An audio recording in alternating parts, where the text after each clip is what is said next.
At 22, Anna stood alone on a dark sidewalk with $47 in her pocket, her mother's old blue mug clutched tightly in her hands, and nowhere to go after her own family threw her out like a stranger. Bankrupt, exiled, and completely alone, she boarded a late-night bus to Georgia, carrying everything she had left in a single suitcase. Desperate for somewhere to sleep, Anna spent her final $10 at a county auction on a forgotten timber manor, half swallowed by swamp fog, a house nobody else wanted. But on her fourth night inside the rotting manor, Anna discovered something impossible.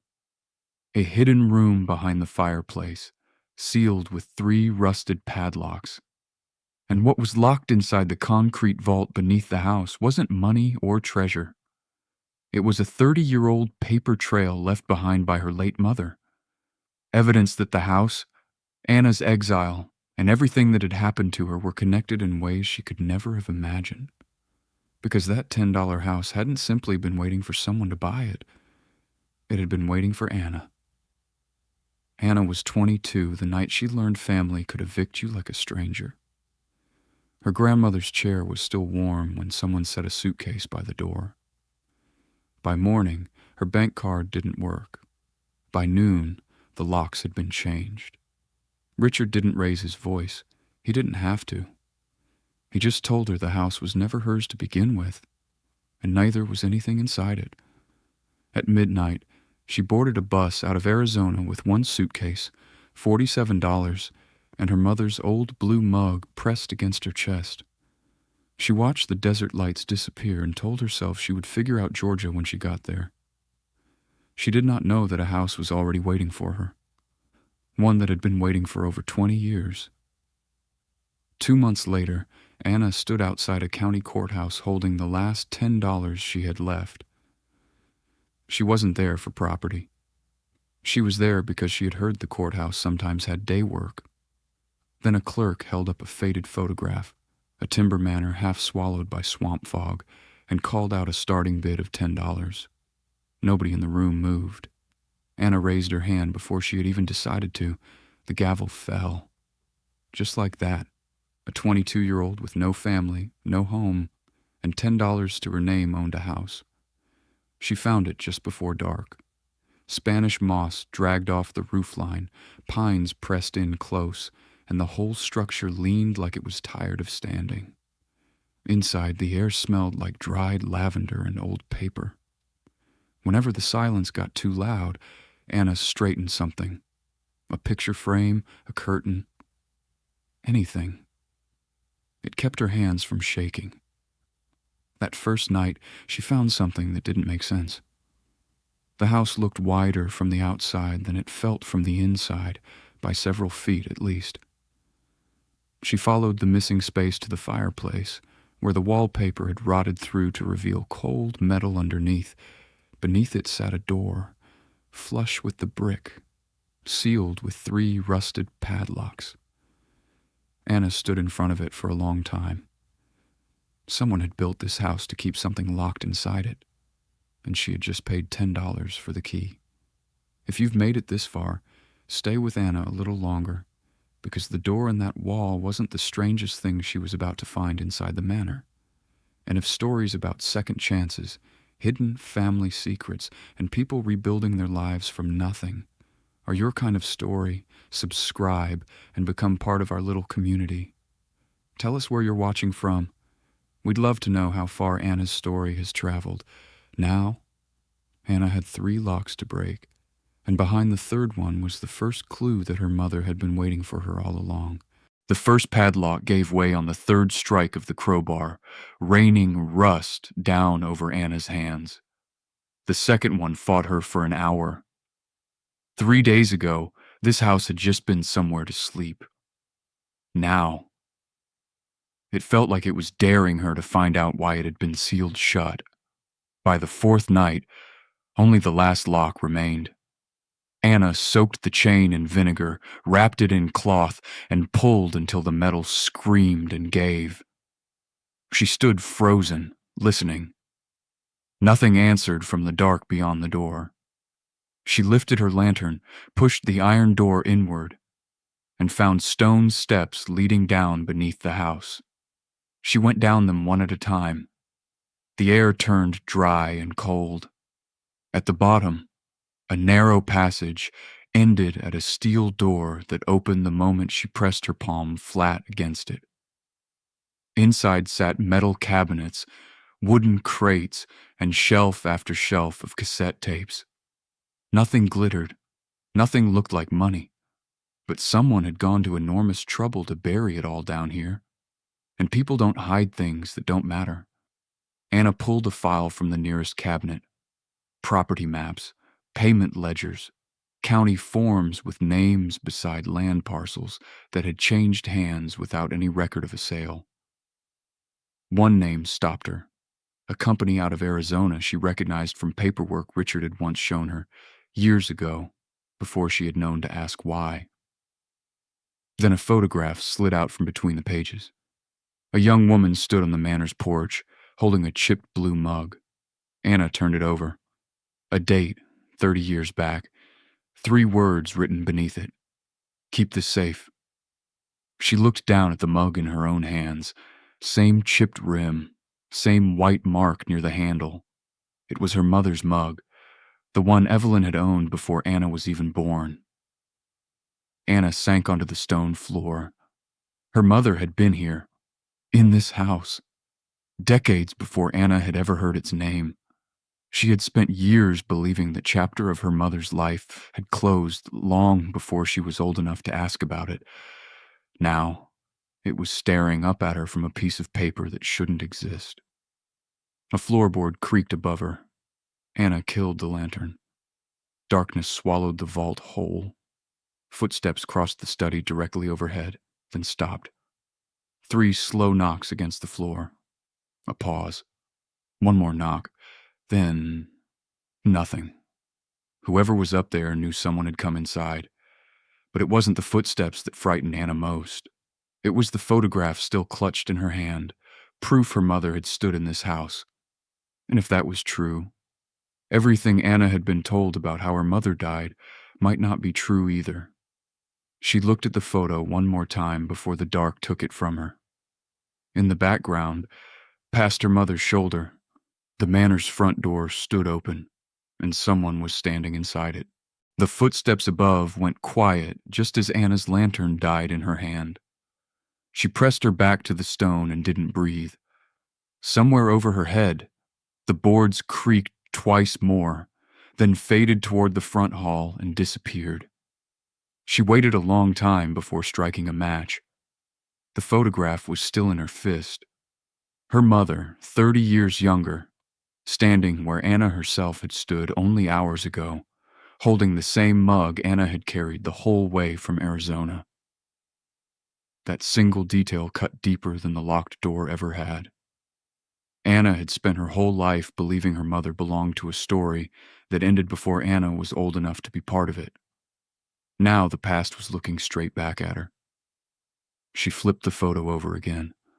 Below, "Keep this safe," a second line had nearly worn away with time. Start with what they told you. She reached for another file. County maps, drawn and redrawn across different years. One listed the manor as privately owned. Another showed it under county control. A third didn't show a house on the property at all, as if someone had erased it from the record entirely. Then she found a thin ledger in her mother's handwriting. Anna knew that slanted script instantly. Evelyn had logged every repair made to this house: roof, well, porch, furnace, and beside each entry, 2 words: safe passage. Safe passage for whom? A county inspection report answered part of the question and raised 10 more. The manor had been declared unoccupied in 1974, yet the same file showed fresh repairs completed 2 years later. Someone had kept this house alive long after the county assumed it was dead. Near the cabinets, a loose floorboard caught the lantern light. Underneath it, Anna found a brass plate stamped with the date from the photograph. And beneath that, a handwritten list of names. At the bottom sat Evelyn Vance. Beside it was Anna's own birth date. This house hadn't just known her mother. Someone had built a place here for Anna before Anna was old enough to spell her own name. She searched until the light through the vault's one high window turned gray with dawn, but the files gave her only fragments. The clearest one told her this. Evelyn hadn't bought the manor to hide money. She had bought it to keep a promise, one the papers never named. That was when Anna heard a car door on the gravel above. An older man crossed the porch, carrying a paper bag and a thermos. He gave his name as Daniel Mercer, a retired county investigator who said he had known her mother. He didn't come looking for the house. He had come looking for Anna. Through the window, she watched his face change the moment he saw the photograph still in her hand. It wasn't fear that crossed it. It was grief. And that told Anna something the locked vault hadn't. Whatever her mother had left behind here, the truth of it might be harder to live with than any secret buried beneath the floor. Her mother had expected her to find this place. The question that mattered now wasn't why Evelyn had hidden it. It was why she had needed Anna to find it at all. Daniel Mercer never crossed the threshold. He set the bag and thermos on the porch rail and kept his distance, like the house itself had a line he wasn't allowed to cross. Anna watched him through the glass. His eyes kept drifting to the mug beside her lantern. He said one thing before he left. Evelyn never abandoned you. Anna almost laughed in his face. A stranger was asking her to believe her mother had spent 30 years building a path meant only for her, while Anna had spent 22 of those years believing she wasn't wanted by anyone. She didn't answer him. Daniel didn't push. He set an old county envelope on the porch rail and walked back to his car without another word. Inside the envelope was a maintenance log. Evelyn had paid for repairs on the manor every year until the year Anna turned 6.